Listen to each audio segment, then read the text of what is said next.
Blackness fills the frame, not of space but of ink on paper and coal smoke in the air.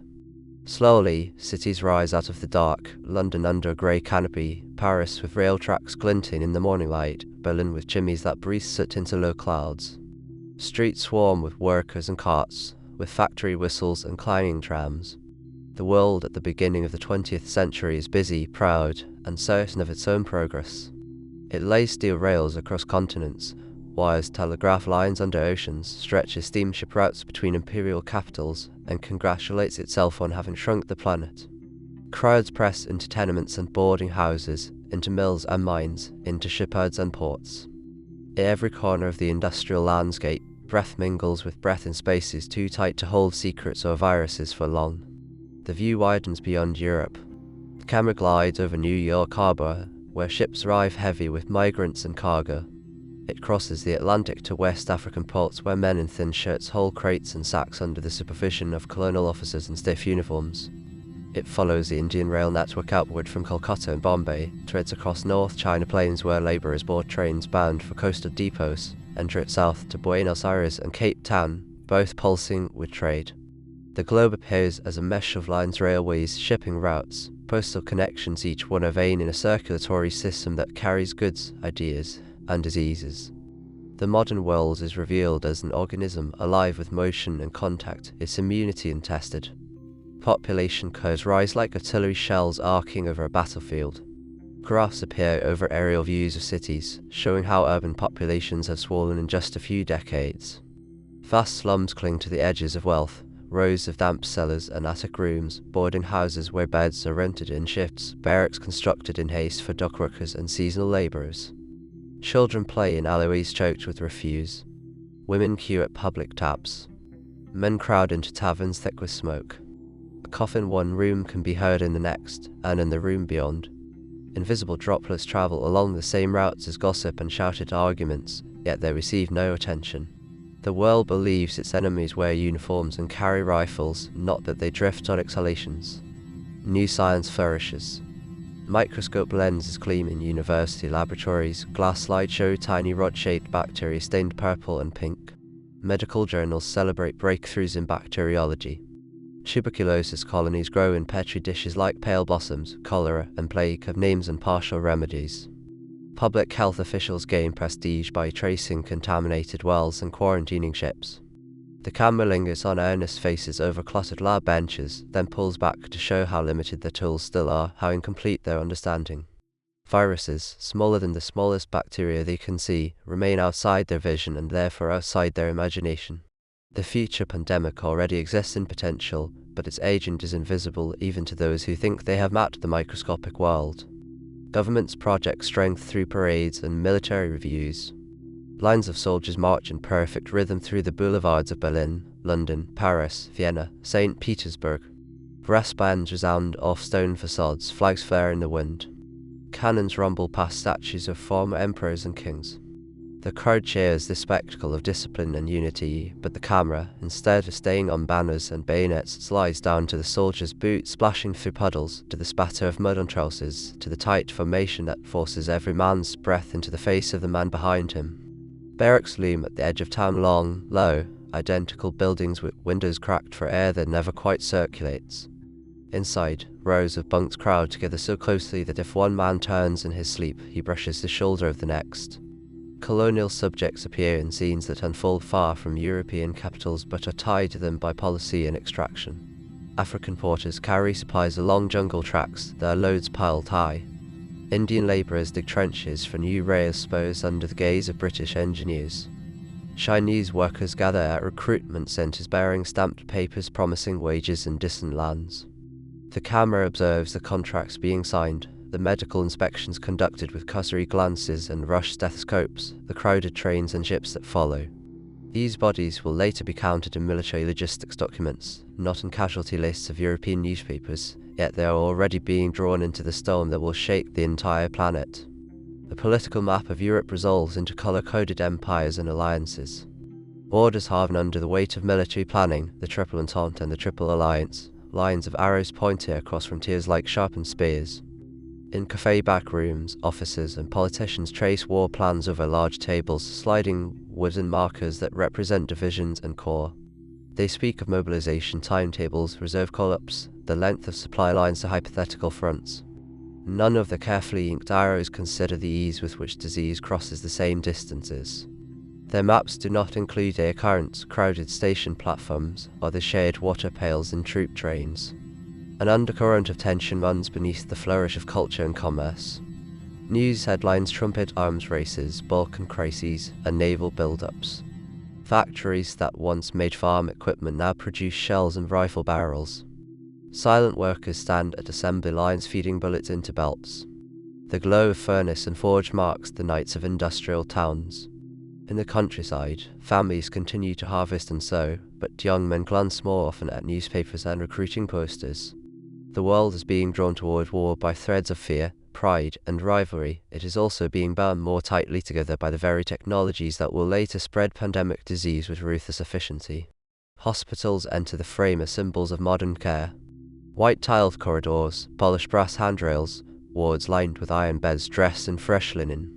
Doctors in crisp coats move between patients, wielding stethoscopes and thermometers. New antiseptic techniques reduce surgical infections. Public confidence in medicine swells. The camera moves up to reveal the scale of these institutions in city centres, then down into cramped charity wards in poorer districts where patients lie true to bed and blankets are thin. Even here, progress is visible, yet the system already strains under the ordinary burden of disease and injury. No one imagines it will soon be asked to face an onslaught measured not in dozens, but in thousands in a single day. The section closes with a composite image, the globe turning slowly in the darkness, traced by glowing lines of steamship routes and railways, the nodes flashing where great cities, ports, and garrisons sit.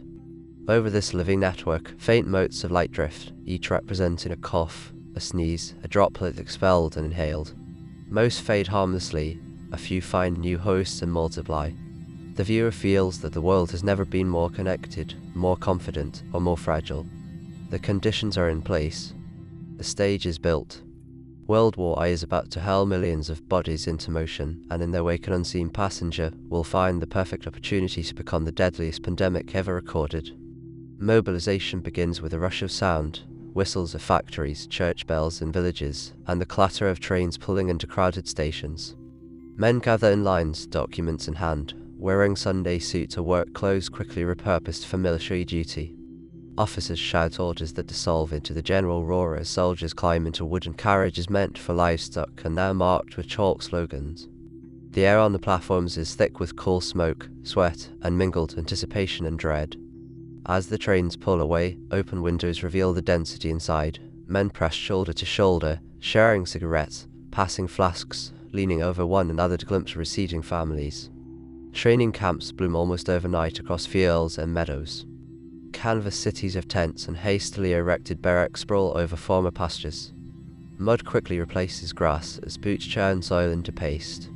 Long wooden tables serve as mess halls, lines for food twist between latrine trenches and washstands. In these temporary towns, thousands live, eat and sleep in proximity previously unknown outside of the poorest slums. Coughs echo in the damp air of early mornings. At night, snores mingle with restless muttering as men dream of the front they have not yet seen. Latrine pits, dug too close to tents and kitchens in the rush, overflow after rainstorms, flies rising from them in dense clouds that settle wherever food and open mouths can be found. Medical inspections at these camps are brisk, more a ritual of bureaucratic reassurance than a real barrier against infection. Doctors lift eyelids, listen briefly to chests, and note down fevers that are too high to ignore. Mild coughs and sniffles, so common as to be invisible, are waved aside.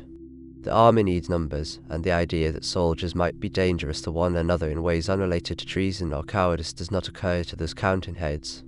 Men share blankets, tin cups, razors, and pipes. They shuffle shoulder to shoulder in queues for pay, for food, for letters. Every touch, every exhalation, stitches them together into the single respiratory fabric in which any pathogen can thrive. The voyage to the front lines takes place in confined spaces that serve as crucibles. Troops should cross the Atlantic, filled from hull to deck with bodies and breath. Hammocks are strung so close that one man's upward swing nearly brushes the boots of the man above. Ventilation is poor, hatches are sealed during storms or blackout conditions. Seasickness, anxiety, and cramped conditions weaken resistance. Their terrains overflow when rough waves make walking hazardous. Mess lines wind through closed passageways where steaming food mingles with human odor. The camera tracks invisible particles, leaving one man's lungs and entering another's only inches away, following currents that have no respect for ranks or nationality. Upon arrival in Europe, soldiers funnel into new holding camps that mirror the ones they left, only larger and more crowded. Rest camps near the front compress massive numbers of troops into small geographic areas. Tents and huts crowd every available rise of ground, pathways between them sink ankle-deep in mud. Men return from trenches to these camps coated in grime, their uniforms stiff with dried earth, sweat, and sometimes blood. They are tired, underfed, and chilled. They cough, spit, and collapse onto cots without undressing.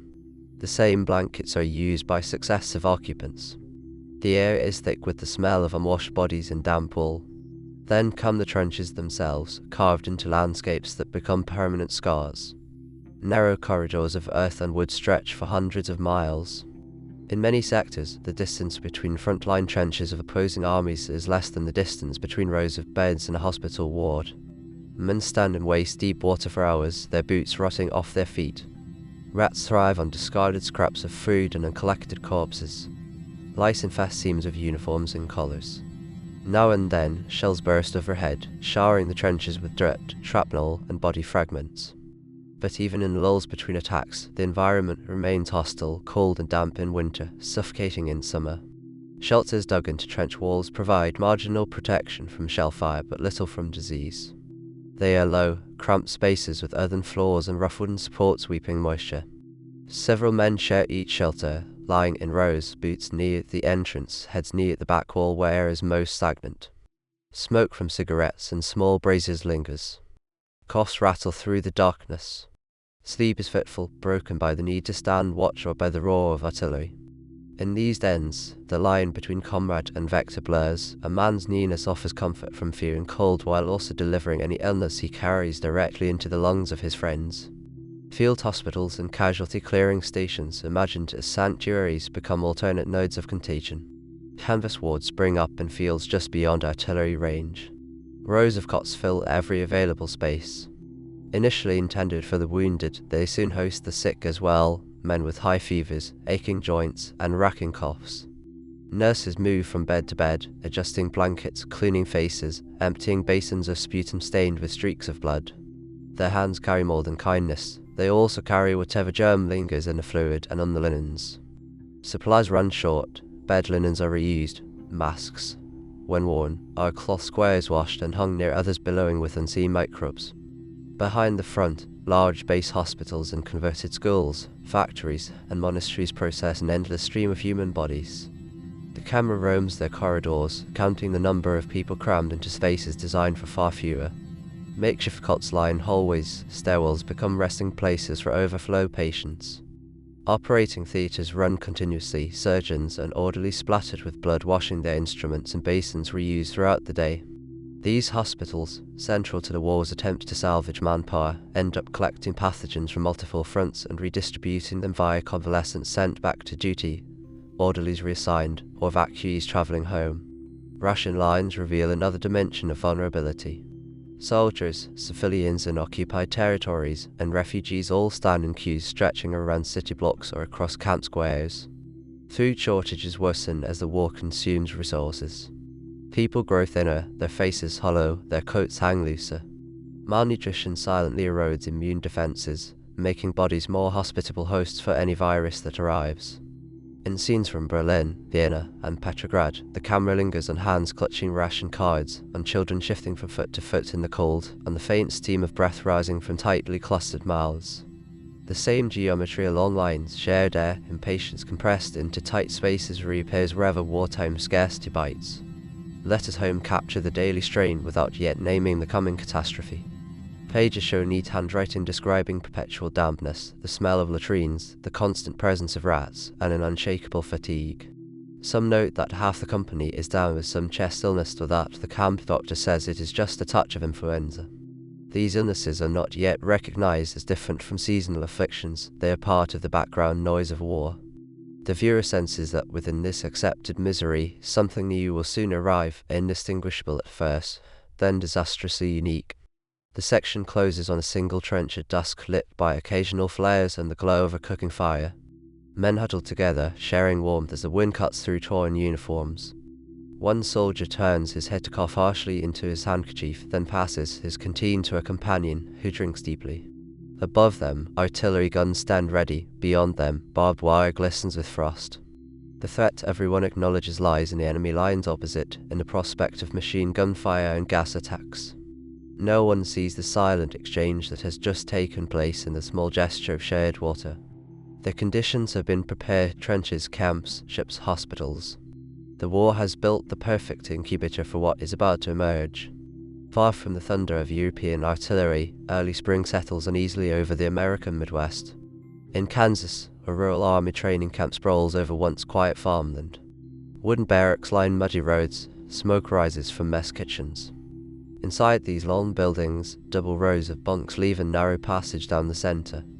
On a chilly March morning, a kitchen worker reports to the infirmary with a fever, chills, and an aching head. He lies on a cot under a thin blanket as the doctor notes his symptoms in a ledger. Behind him, other men begin to arrive with similar complaints.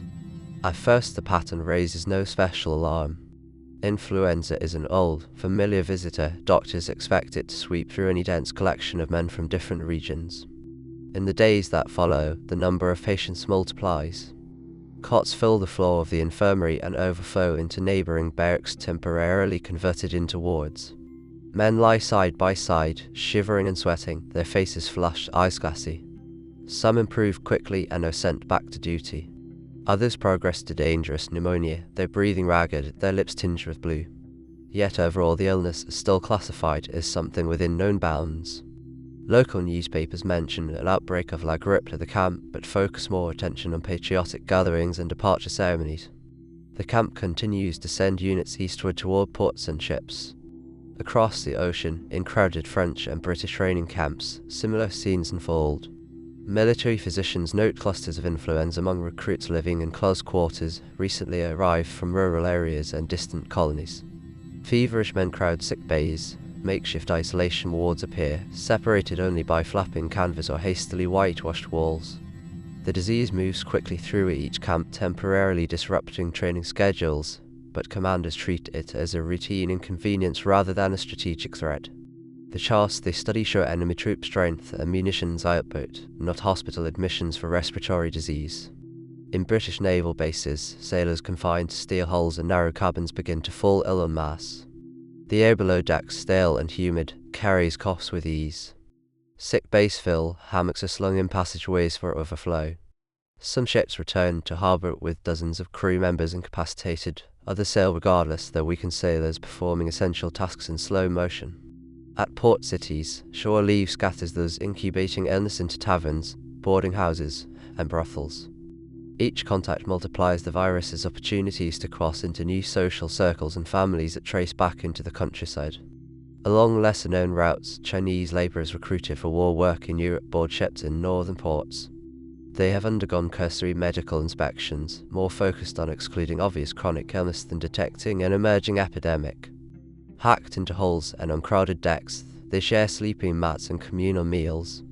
Some cough, some drip sweat with fever, but the journey continues. The demands of the Western Front require labour to dig trenches, repair roads, and move supplies. When these workers disembark in Europe, their presence attracts little notice beyond immigration records and payroll ledgers. Yet they, too, become part of a lattice of movement along which the new influenza will travel. Civilian towns and villages near military installations begin to experience unusual waves of sickness. Shopkeepers complain of staff shortages, schools see benches half empty. Local doctors notice that many patients have relatives in camp or at the docks. In some places, mortality seems slightly higher than in typical flu seasons, but wartime censorship and distraction keep such observations from coalescing into a larger picture. Newspapers, constrained by regulations, minimize negative news that could cause alarm or undermine morale. Reports of 3-day fevers are confined to local gossip and handwritten letters. City trams and suburban trains carry soldiers on leave and workers supporting the war industries. An image repeats from place to place, a young man in uniform, his cheeks unusually pale beneath the tan line of recent outdoor drills, holding onto a strap as the carriage jerks. He coughs once, twice, into a gloved hand, then steadies himself and moves toward the exit, leaving behind a faint cloud of moisture. Nearby passengers shift, unaware of their exposure, thinking only of crowded schedules and ration lines. The influenza virus, newly adapted in the crush of camps and ships, rides with them, seeking new lungs. In medical journals, scattered articles note the season's influenza as perhaps more widespread than usual, appearing in odd clusters and lingering in some patients with severe secondary pneumonia. But others, limited by incomplete data and delays in communication, cannot yet see beyond local patterns. The pictures they draw are still framed by the assumption that this is a familiar disease following a familiar curve. No one has enough vantage to understand that the virus is moving not as a series of isolated outbreaks but as a wave synchronized with troop movements, supply convoys, and diplomatic missions. Away from formal records, diaries capture unease. A nurse at a military hospital writes of so many strong men suddenly weak, noting how quickly beds fill and how short of breath some patients become. A village priest in France records burying unusual numbers of young adults in early summer, the causes of death recorded as pneumonia or fever. A railway clerk in England remarks on frequent sick days among porters and ticket sellers. These fragments hint at the pattern. The disease appears where the war's human currents are thickest and persists beyond the expected season. As summer advances, the initial wave of influenza ebbs in many locations. Camp infirmaries empty out, training schedules resume.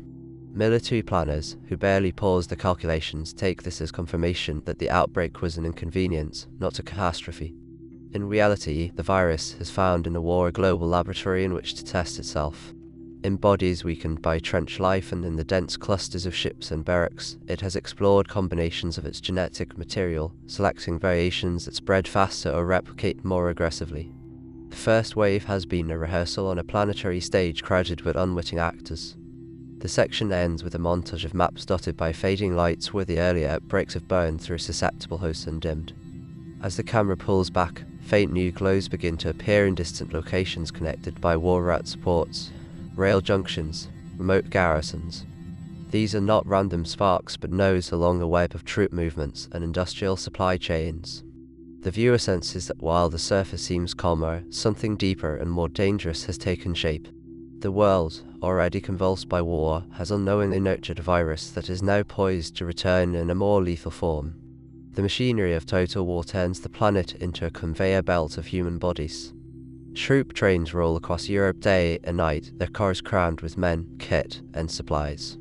The camera peers into one such car, boots and knapsacks piled in corners, rifles stacked between benches, faces pressed near tiny windows for air.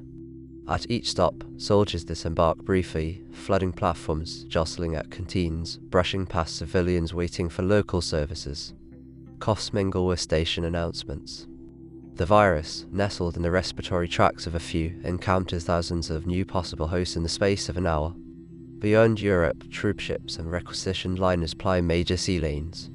From North America, ships sail in convoys across the Atlantic, their decks crowded with khaki and olive drab. From India, transports carry regiments in turbans and puttees toward Mesopotamian and Western fronts. From Australia and New Zealand, vessels trace long arcs through the Indian Ocean and Suez Canal. On each voyage, bunks, hammocks, and mess tables become sites of intimate contact. Seasickness, close air, and recycled water stress bodies already adapting to new climates and routines. If even a handful of passengers carry influenza, days at sea guarantee that many more will acquire it by the time the ship docks. Supply chain mirror troop movements.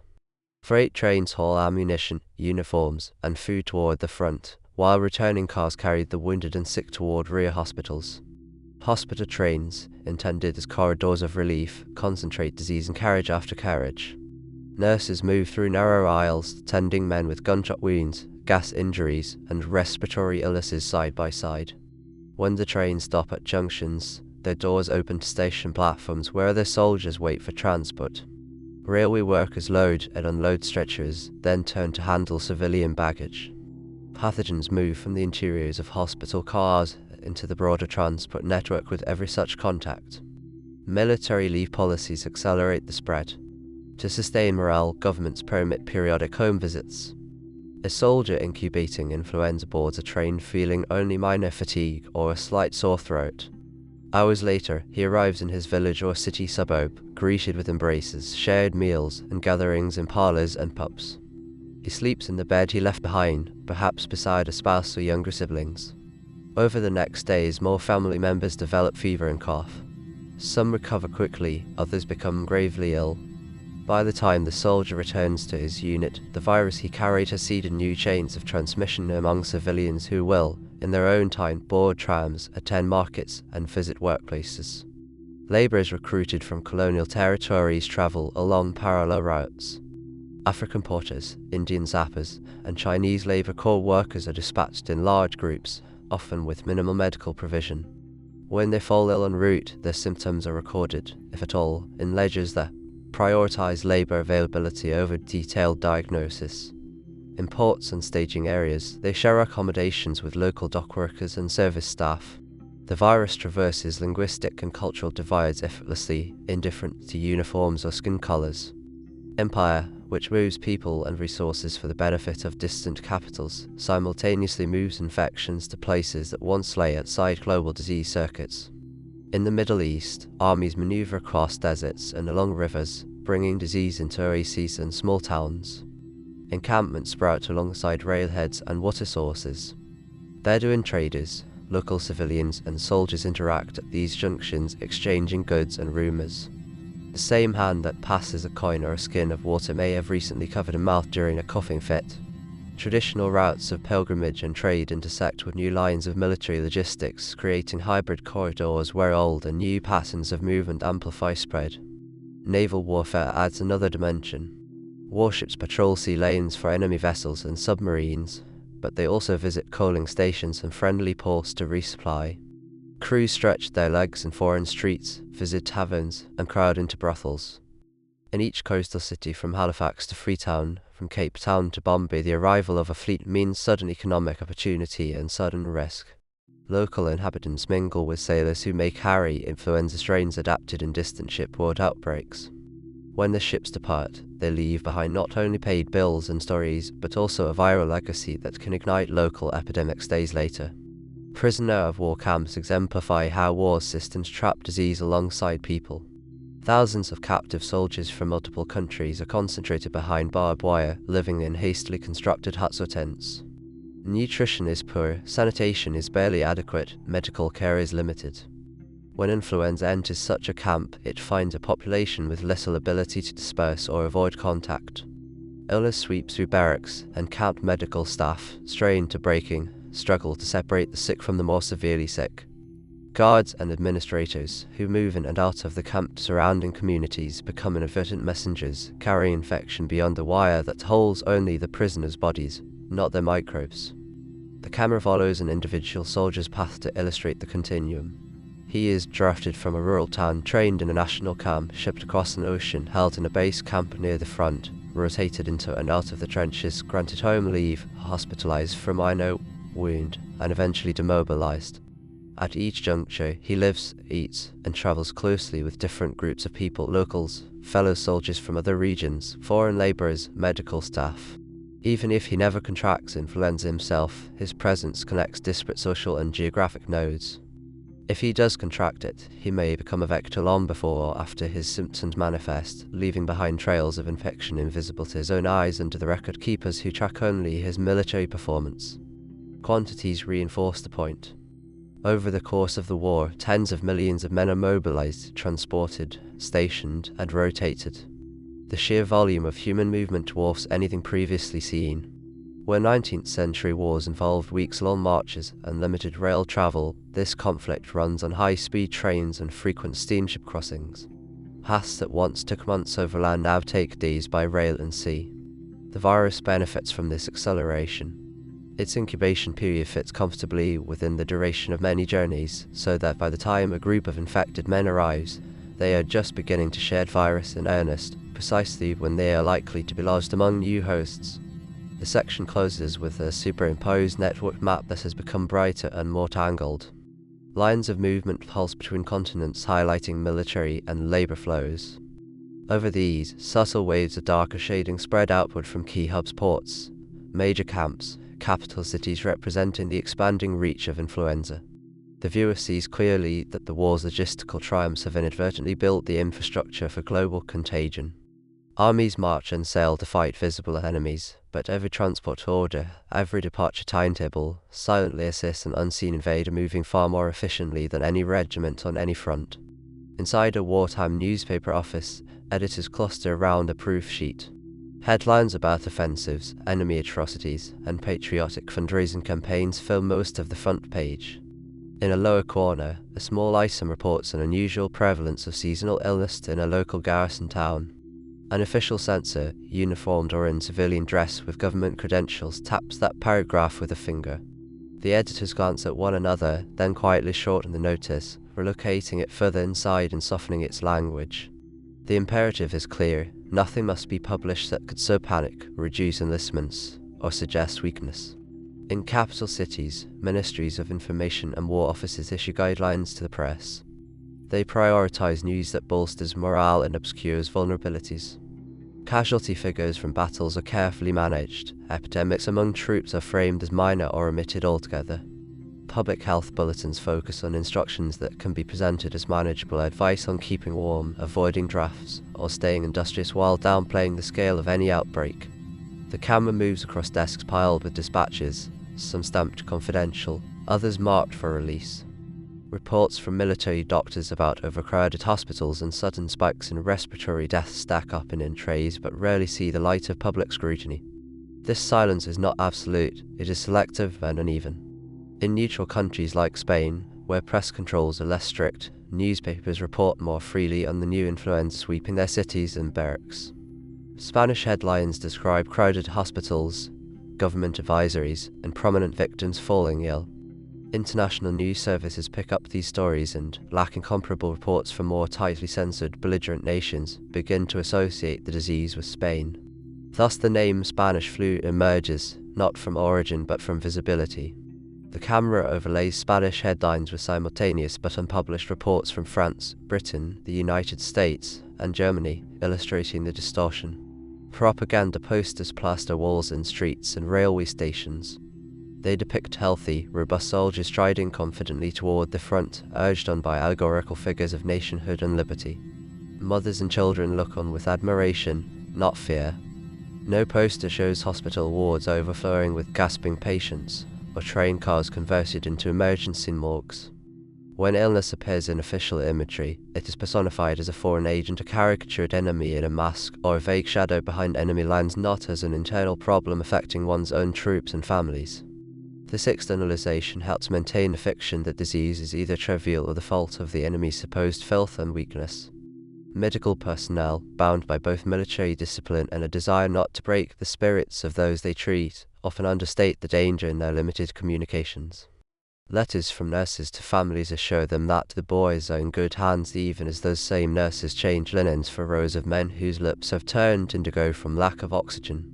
Field reports categorize influenza cases alongside other routine illnesses, using euphemisms such as febrile conditions or chest complaints. Commanders receive summaries that flatten human suffering into columns of numbers, and even those may be trimmed before reaching political leaders who do not wish to be distracted from strategic planning by what they consider medical details. Civilian authorities, influenced by the examples set by military censors, follow similar patterns.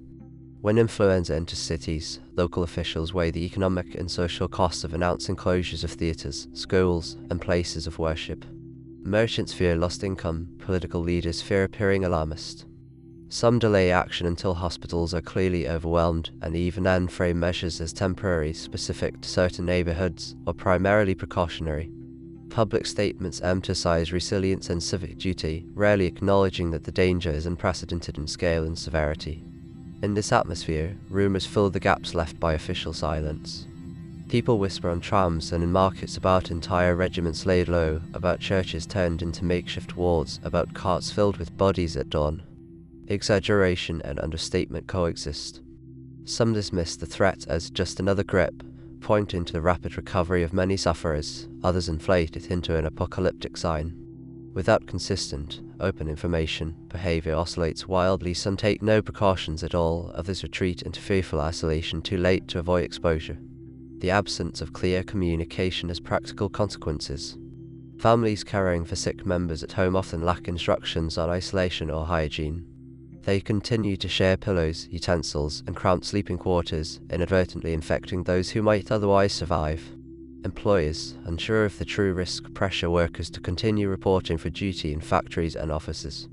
Crowded settings remain open during critical days when closing them could slow transmission. The virus benefits from every such hesitation and misstep, quietly moving through workplaces, schools, and streetcars. Not all attempts at control are suppressed. In some American and European cities, local health officers push through measures, closing theatres, banning large public gatherings, mandating masks for tram conductors and shop clerks. Yet even these efforts are often undermined by inconsistent messaging. National governments, still prioritizing war production and morale, hesitate to endorse stringent measures that might interrupt factory output or be interpreted as signs of weakness.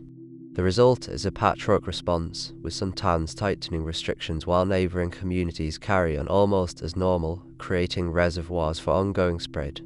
Scene shift to war rooms where generals and statesmen study maps dotted with troop positions and supply depots. Margins of these maps contain swollen notations of sick lists and hospital capacities, but the main focus remains on offensives and withdrawals. In private, some leaders acknowledge that influenza is affecting readiness. In public, they rarely admit it. To concede that an unseen germ is decimating units more effectively than enemy fire would challenge the heroic narrative of sacrifice and valor on which wartime legitimacy rests.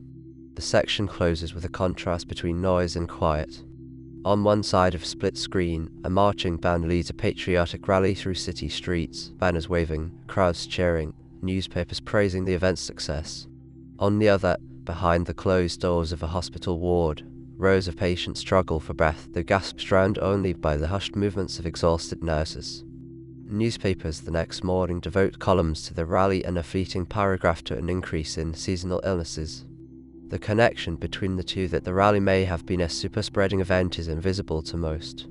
The silence enforced by censorship and reinforced by propaganda has turned what might have been a manageable epidemic into a stealth catastrophe, allowing the virus to advance unchecked under the cover of patriotic optimism. By late summer and early autumn of 1918, the virus returns in a new and more terrifying guise.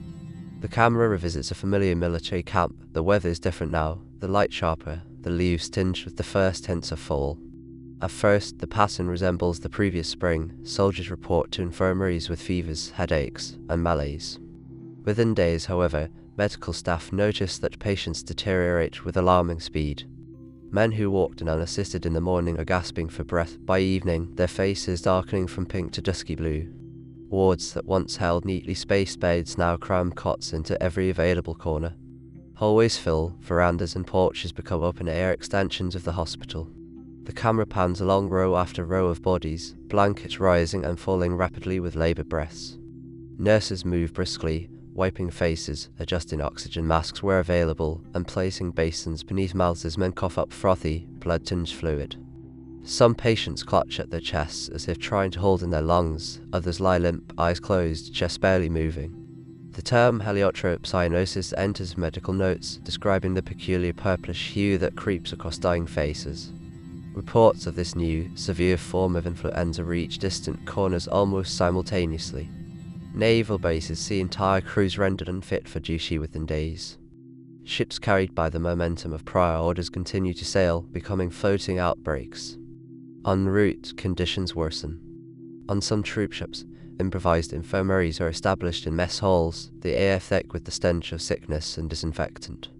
By the time these vessels reach port, gangways serve a grim dual purpose. Men disembark on their own feet if still able, others are carried out on stretchers or in shrouded forms. In cities, the second wave hits with sudden, synchronized ferocity. Streets scene shift from the bustle of trams and shoppers to deserted avenues broken only by ambulances and hearses. Clerks at government offices collapse over their desks and are carried away. Tram conductors, now required in some places to wear gauze masks, find that even their own protective measures cannot shield them completely as passengers cough behind thin cloth. Telegraph and postal services slow as operators and sorters fall ill. The very channels needed to coordinate public health responses begin to falter under the weight of disease. The age profile of this wave's victims shocks observers. Instead of concentrating among the very young and very old, as many influenzas do, it scythes through adults in their 20s, 30s, and 40s, the same cohort that fills factory floors, transport services, and military ranks. Hospital wards fill with strong, muscular bodies now racked by fevers and drowning lungs. Doctors, seeing entire families lose parents while infants and elders sometimes survive, struggle to make sense of what appears as a cruel reversal of natural order. Their journals record bafflement at how young and previously healthy individuals succumb within days or even hours. The immune system's own vigor becomes an accomplice to destruction. Though unseen by contemporary physicians, the narrative uses visual metaphors to depict cytokine storms, overwhelming inflammatory responses in the lungs that shred delicate tissue. Internal vistas show immune cells rushing to battle an invader, releasing cascades of chemicals that render alveoli swollen and leaky. Fluid fills spaces meant for air. From the outside, this biological drama is visible only as desperate breathing, suffocating coughs, and the swift shift of skin from pink to ash blue. Scenes of ordinary life become surreal. A street car glides through a European city. A conductor helps passengers on and off, their faces partially obscured by scarves or hastily donned masks. At one stop, a passenger slumps in his seat and does not respond to the conductor's call. Fellow riders edge away, torn between fear and the impulse to assist. In another city, gravediggers work by lantern light, their shovels biting into earth made heavy by rain and overuse. Coffins, plain and unadorned due to shortages, line up near trenches that must be filled before dawn. Priests and ministers shorten rites to move more quickly from burial to burial. Military operations feel the impact in ways that are both direct and indirect. At frontline positions preparing for major offensives, last-minute troop counts reveal that entire companies are under strength, not because of enemy action but because soldiers lie feverish in aid stations or base hospitals. Commanders face impossible choices, delay offensives and risk losing strategic advantage, or proceed with weakened units whose resilience is uncertain. Some push ahead, desperate to achieve victory before the war's political and domestic pressures force negotiations. The virus, indifferent to armistice timetables, continues its own campaign. In colonial and occupied regions, the second wave arrives through returning soldiers and laborers. Villages in India, Africa, Southeast Asia, and the Pacific, already strained by wartime requisitions of food and men, confront sudden clusters of illness. Traditional healers and local doctors find their remedies ineffective against this swift and brutal pneumonia.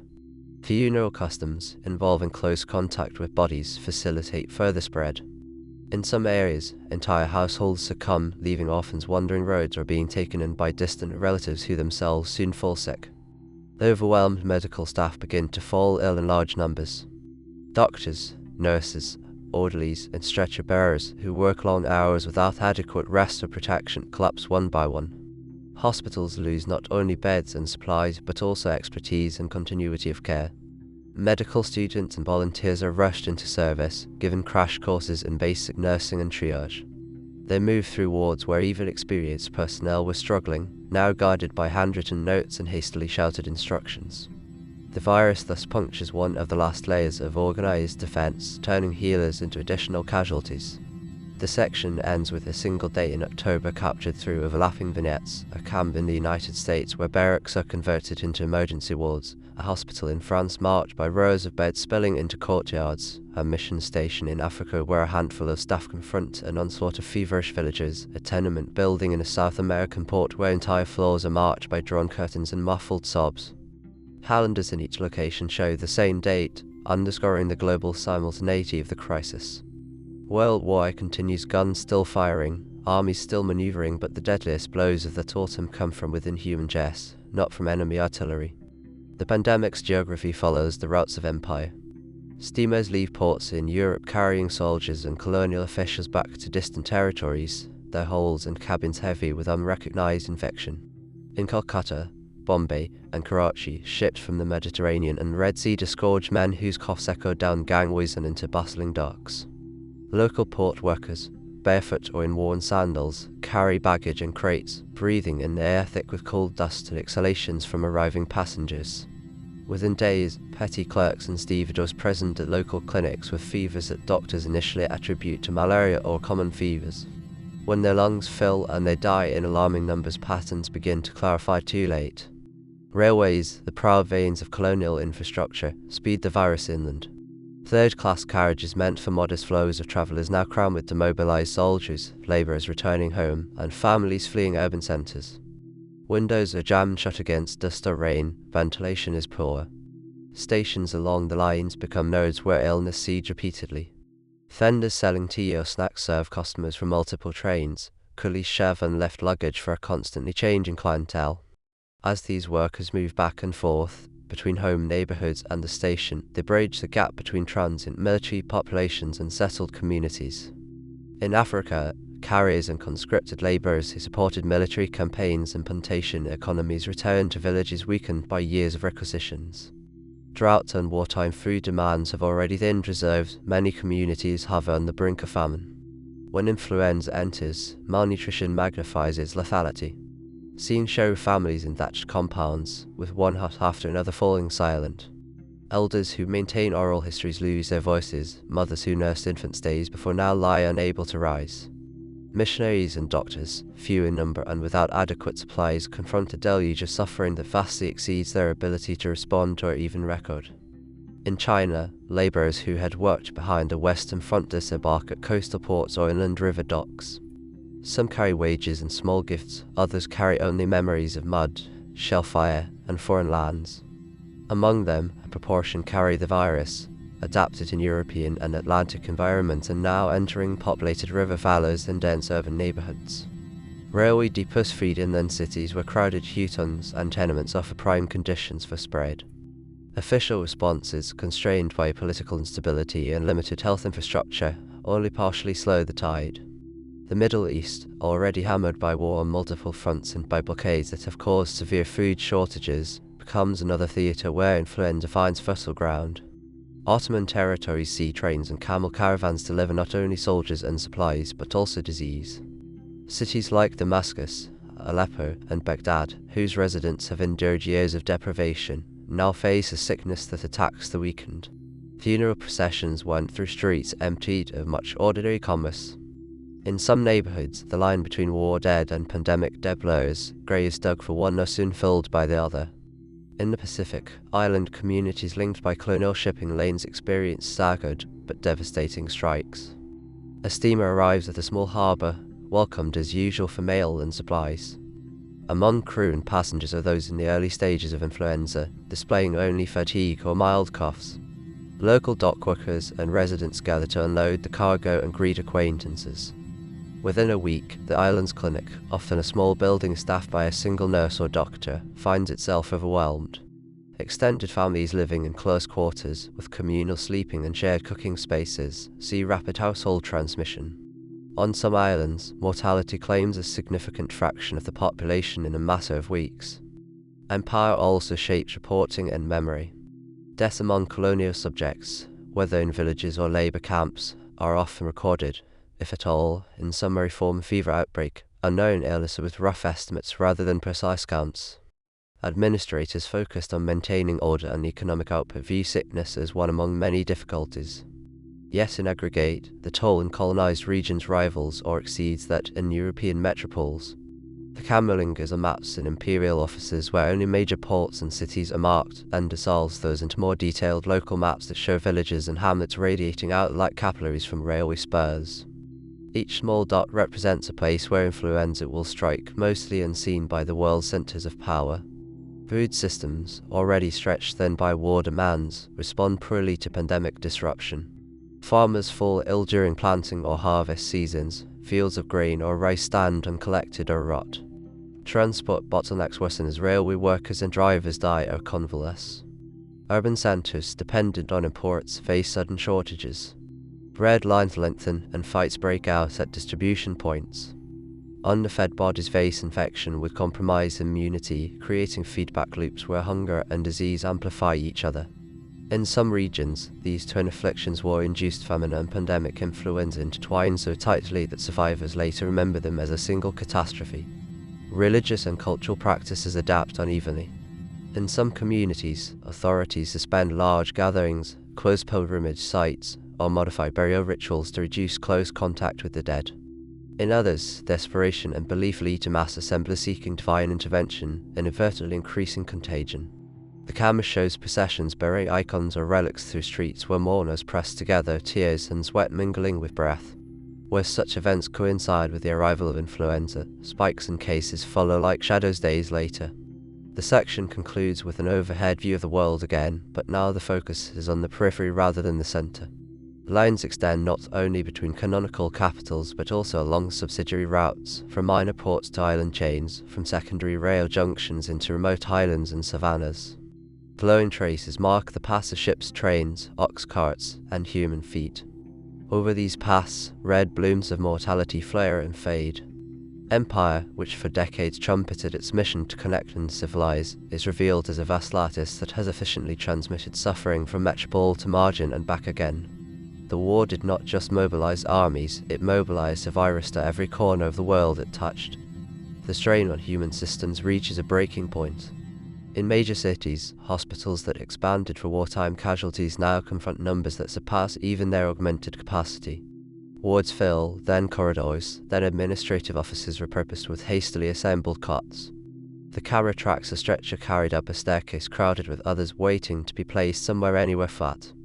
Nurses, their faces drawn in uniform stained, move with mechanical efficiency where they can, but exhaustion frays their focus. Mistakes multiply, medicines are misdosed, and records fall out of date. Ambulances line up outside hospital entrances like a stalled convoy. Inside, triage decisions become brutal. Doctors glance quickly at new arrivals, assessing who might survive with attention and who seems beyond help. Those deemed unlikely to recover are moved to corners or side rooms where they receive only basic comfort measures. Such choices haunt the physicians and nurses even years later, but in the moment, they are the only way to allocate vanishing resources. Oxygen supplies, limited and technically challenging to administer, are reserved for those whose breathing is compromised but not yet irretrievably lost. In rural areas, where formal medical facilities are scarce or non-existent, households improvise sick rooms from kitchens and bedrooms.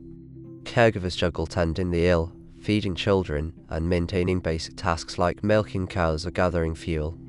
When multiple family members fall ill simultaneously, older children step into adult roles, their small hands attempting to cool fevered brows or change bedclothes far too heavy for them. Neighbours who might otherwise help are themselves incapacitated or fearful of contagion. The sense of community erodes under the relentless arithmetic, too many sick, too few well enough to act. Military organisations confront parallel challenges. Regimental aid posts overflow, field ambulances, which had been designed to carry wounded from battlefields, now transport the influenza-stricken. Medical officers report staggering rates of non-combat attrition. Staff logs show units at half strength before a single shot is fired in a given engagement. Command structures, initially designed with redundancy for battlefield losses, find themselves hollowed out unexpectedly by illness among officers and non-commissioned leaders. Orders must be relayed by inexperienced replacements who only partially grasp their responsibilities. Logistics networks groan. Railways, steamships, and road convoys that once moved munitions and food now must also move the sick, the dead, and emergency supplies. When engineers and drivers fall ill, schedules collapse. Delays cascade, causing shortages at the front and in cities alike. Coal does not reach power plants on time, factories experience blackouts.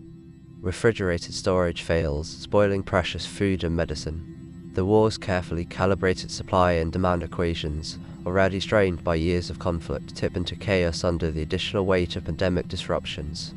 Civic institutions falter. Police forces see officers succumbing to influenza, patrols thin, and response times lengthen. Courts postpone hearings, prisons struggle as both guards and inmates become ill. Municipal councils, missing key members, delay crucial decisions. Basic services such as garbage collection and water repair slow or stop in some neighborhoods, increasing the risk of secondary epidemics. Streetlights flicker out and remain underpaid, leaving some districts in literal and figurative darkness. Schools and churches, centers of community life, become contested spaces. Some civic leaders close them, turning buildings into emergency hospitals or shelters for orphans and the newly homeless. Others resist closure, fearing social disruption or divine disfavor. Where services continue, clusters of infection follow. Scenes show pews full of masked congregants listening as clergy speak of faith in the face of suffering. The camera moves from their earnest faces to the particles of exhaled breath drifting through shafts of light from stained glass windows, then to the cramped aisles where people jostle on their way out. Economies, already altered by war production, absorb further shocks. Factories lose significant proportions of their workforce to sickness and caregiving duties. Assembly lines slow or halt, government contracts go unfulfilled. Small businesses, dependent on daily trade, face ruin as customers fall ill or avoid public spaces. Markets fluctuate as investors struggle to interpret conflicting signals, rumors of armistice, reports of soaring death counts, official denials of crisis. The sense of normal time, the idea that each day builds predictably and the last disintegrates. Days become marked instead by the number of funerals and hospital admissions. In private homes, grief accumulates and layers. Families that already lost sons or fathers at the front now lose mothers, daughters, and younger children to disease. Photographs of uniformed dead stand beside fresh coffins of those who never left home. The camera enters a modest apartment where a widow, who months earlier received a telegram about her husband's death in battle, now sits by the bed of her eldest child, listening to laboured breathing. Outside, victory parades approach, but inside, the war and the pandemic converge in a single, crushing experience of loss. The section closes with visual juxtapositions, military planners in polished boots stepping over stacks of medical reports in headquarters, city officials drafting celebratory speeches while funeral processions pass beneath their windows, newspaper presses running optimistic headlines over thin columns of obituaries that cannot convey the scale. Systems built to wage and endure war, armies, factories, governments are shown staggered, if not broken, by a microscopic adversary. World War I has not only killed directly, it has created the conditions by which influenza can push human institutions past their breaking points. Armistice signs in November 1918 bring people into the streets despite lingering disease. In Paris, London, New York, and countless smaller towns, crowds surge, flags wave, and strangers embrace. The camera moves through these throngs, noting the pallor on some faces, the occasional cough into the crook of an arm, the thinness of bodies reduced by months of illness or anxiety. Joy and exhaustion intermingle. For many, the overwhelming feeling is relief that the cannons will finally fall silent and sons will be returning home. Yet, even as celebrations unfold, influenza continues to claim lives. Hospitals remain full, funeral homes operate beyond capacity. In the weeks around the armistice, many cities experience peaks in mortality that rival or exceed earlier waves. The sense that the war is over competes with the visible reality that the dying has not stopped. Newspapers, now freer to discuss military setbacks and political turmoil, struggle to balance coverage between peace negotiations and ongoing health crises. Readers, hungry for stories of victory and reconciliation, gravitate toward accounts that offer closure rather than those that reopen wounds. In peace negotiations at Versailles and other venues, political leaders focus intently on redrawing borders, assigning reparations, and constructing new international institutions. The conference halls are full of delegates, aides, and journalists, many of whom have recently recovered from influenza or still bear its lingering fatigue. They speak in terms of national honor, security guarantees, and economic penalties. Rarely, if ever, do they consider how the pandemic, which has killed far more people than any single battle, should shape post-war planning. The virus is treated as an unfortunate accompaniment to war, not as a central actor in its own right. Families and communities, overwhelmed by the sheer number of losses, often cannot easily disentangle deaths due to combat from those due to disease.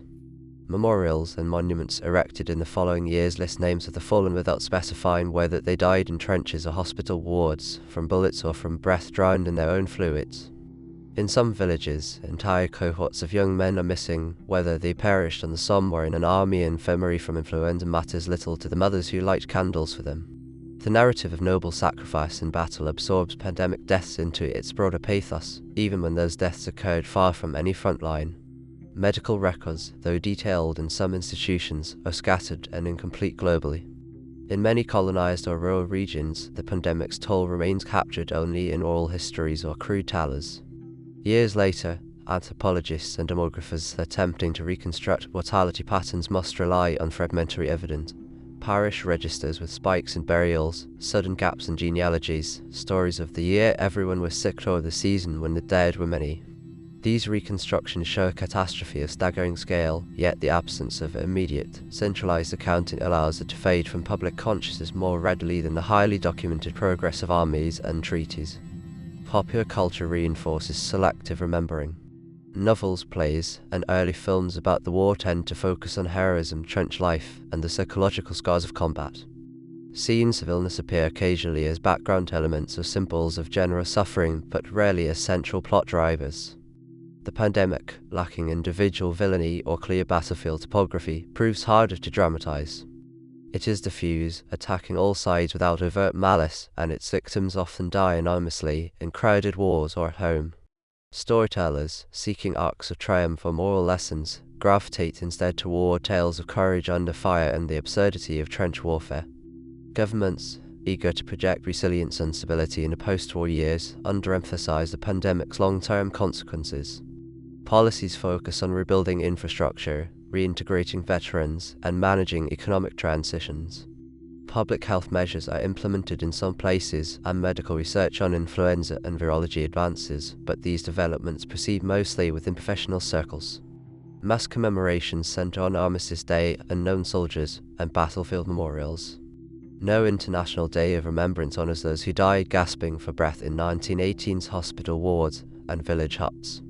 In private, however, the pandemic leaves indelible marks. Survivors carry physical sequelae, damaged lungs, chronic fatigue, neurological symptoms. Families altered by the loss of breadwinners or caregivers adjust in ways that shape children's futures. Widows remarry or struggle alone, orphans are raised by relatives or sent to institutions. Patterns of inheritance and migration shift subtly yet significantly. These changes, diffused across millions of individual lives, rarely appear in official histories of the war, but they nonetheless influence the social and economic fabric of the decades that follow. The forgetting is not total but stratified. In some communities, particularly those in colonized regions that suffered catastrophic mortality, the memory of the pandemic persists vividly in local narratives.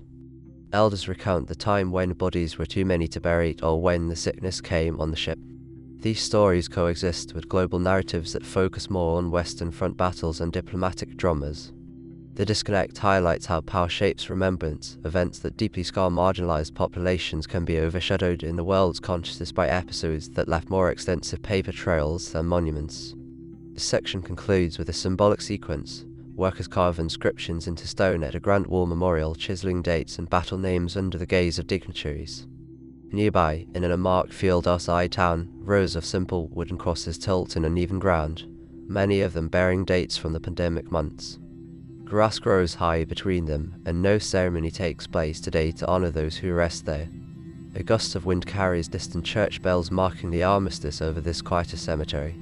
The viewer understands that an event which should stand beside the war in collective memory has instead been tucked behind it, half in shadow. The narrative steps back from individual scenes to consider the larger pattern. Images from earlier sections, crowded trains, trench shelters, hospital wards, ports under the burning sun reappear in brief flashes, now connected like pieces of a puzzle. Over them, timelines and arrows show how World War I created, expanded, and sustained the conditions that allowed influenza to become the deadliest pandemic in modern history. The war's unprecedented mobilization of people compressed humanity into tight spaces and moved those spaces rapidly across the globe. Its censorship and propaganda blinded societies to the scale of the threat. Its economic demands weakened bodies and systems, rendering them vulnerable precisely when resilience was most needed. The war did not create the influenza virus, but it forged its path. Training camps gathered young adults, the demographic most susceptible to the 1918 strain's lethal immune overreaction, into dense clusters. Trenches and transports pushed their bodies to extremes of stress, malnutrition, and exposure. Field hospitals concentrated infections from multiple units and fronts.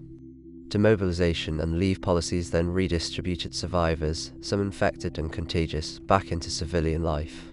Each of these decisions, made for military or political reasons, inadvertently optimized the virus's reach and impact. The camera lingers on the concept of infrastructure as both protector and accomplice. Railways, ports, telegraphs, and bureaucratic systems are celebrated in peacetime for shrinking distances and enabling coordination. In wartime, they become the veins and nerves of total war. During the pandemic, those same networks deliver contagion and confusion. A telegraph line that once carried weather reports and crop prices now transmits censored, incomplete accounts of disease. A rail line that once linked villages to markets now carries the sick and dying into cities where they overwhelm hospitals. The ambivalence of modernity, the fact that the tools that connect and empower also expose and endanger, is laid bare. Lessons emerge, though unevenly, in the actions of a few. Public health officials who fought to impose early closures and enforce mask use in 1918 document the successes and failures. Later analyses show that cities which implemented interventions swiftly and sustained them suffered lower mortality than those that delayed or relaxed measures prematurely. Yet these lessons must contend with political and economic pressures that, in subsequent crises, sometimes repeat earlier mistakes. The tension between short-term discomfort and long-term survival remains unresolved, a legacy as persistent as the virus itself. The story also examines the ethics of information. Censorship aimed at preserving morale during war delayed critical responses to a rapidly evolving health emergency. By suppressing accurate reporting, authorities not only misled their populations but also deprived themselves of the feedback needed to adapt policy. The misnomer Spanish flu stands as a concrete example of how unequal information flows can distort understanding, assigning blame based on who is visible rather than on where danger truly originates.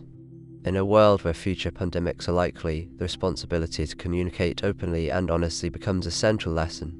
World War's intimate link with the 1918 pandemic offers warnings that transcend its own time.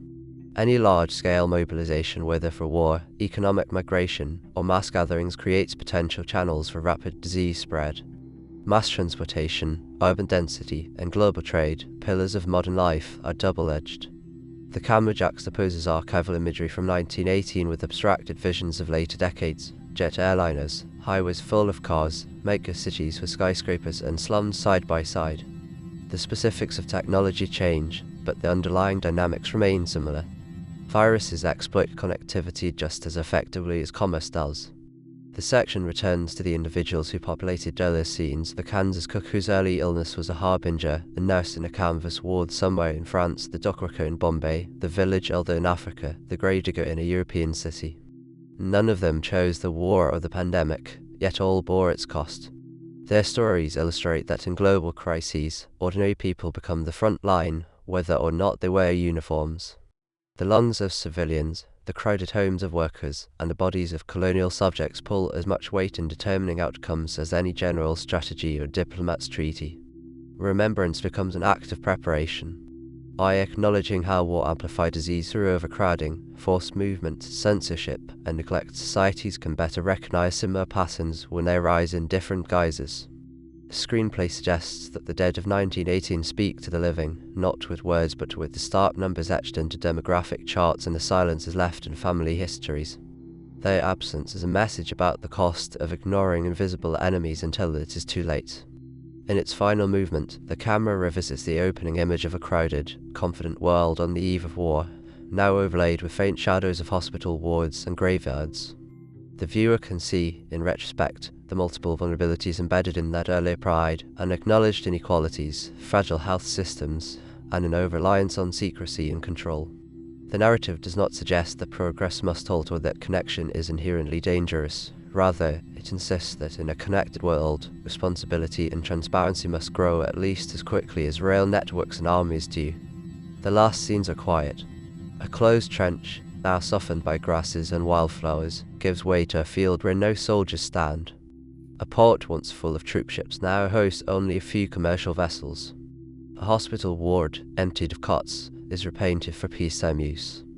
A village cemetery on another continent, with markers from 1918 lean at odd angles, some with inscriptions fading, others long illegible. The wind moves through trees above them, carrying faint echoes of distant train whistles and ship horns from the age when war and disease travelled together. Text appears, not as statistics but as a simple reminder: World War I did not end when the guns fell silent. Its legacy included a virus that took more lives than shells and bullets. That virus moved along the paths war built and thrived in the shadows war cast. To remember the war without the pandemic is to remember only half the story. The screenplay's final insistence is clear: whenever nations muster for conflict, they should see not only troop formations and supply lines, but also the invisible contingents of microbes that will march with them, waiting for the chance to turn human ambition into human catastrophe. Fade out.